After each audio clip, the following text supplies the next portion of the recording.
I saw something truly inspiring. There's a girl, just one girl, who decided to renovate her house all by herself. It wasn't going to be easy. The place was filled with so much junk that even looking at it could give anyone a headache. But she didn't step back. In fact, she loves doing this kind of work, so she rolled up her sleeves and got started. She began with the lobby, one of the dirtiest parts of the house. And her first task? Removing bricks. There were lots of them. Along with that, the area was filled with stones, plastic waste, IT bags, clay, iron ore, and who knows what else. It was going to take her the whole day, and she knew it, but she wasn't afraid of the work. She started removing the bricks and the old tiles.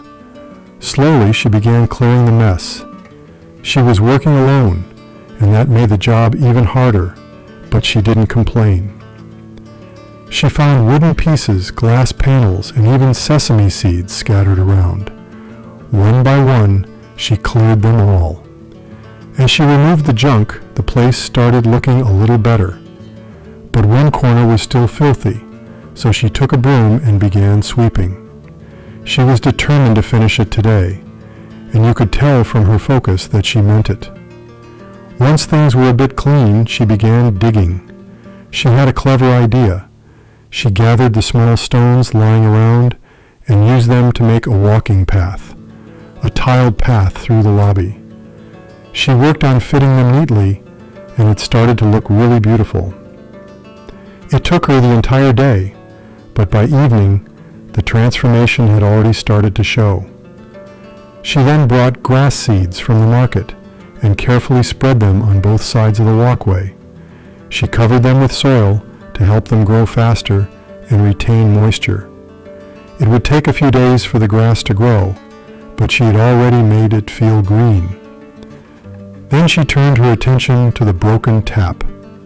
She decided to install a new wash basin in that spot.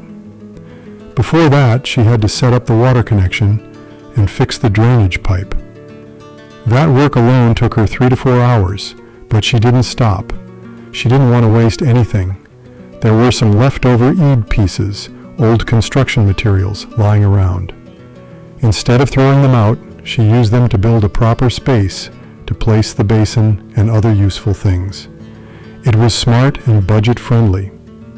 Then she noticed the wall nearby was still dirty and dull. She cleaned it thoroughly and decided to paint it white so the space would look brighter and more open. After that, she got a little creative. She made some big mushrooms from materials she had, and they added a fun, pretty touch to the courtyard. But she didn't stop there. She gathered some wood, some of it from before and some new pieces, and made 9 wooden boats. They weren't real boats, of course. She left a little space underneath because they weren't going in water. They were just for design. She painted them in lovely colors and gave the space even more charm. She also took a big wooden plank and built a door frame with it. Soon she would install a door and add colors to that too. Then she placed the bathrooms and washrooms that she had worked on before neatly to one side. To complete the look, she planted a few flowering plants and even some vegetable plants. And just like that, a once junky place had become peaceful and full of life. There were some empty pillars and large stones still lying around.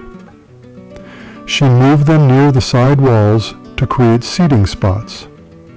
She even sat down to take a breath, and you could tell she felt proud. Now the whole courtyard, the area we call the lobby, is beautifully transformed. It's a space where anyone can sit, relax, cook, wash fruits, whatever they need. It's complete, functional, and beautiful. And all of this done by one single girl who never gave up, who took a space full of dirt and junk and turned it into something worth admiring. I hope you enjoyed this story. I'll see you in the next one.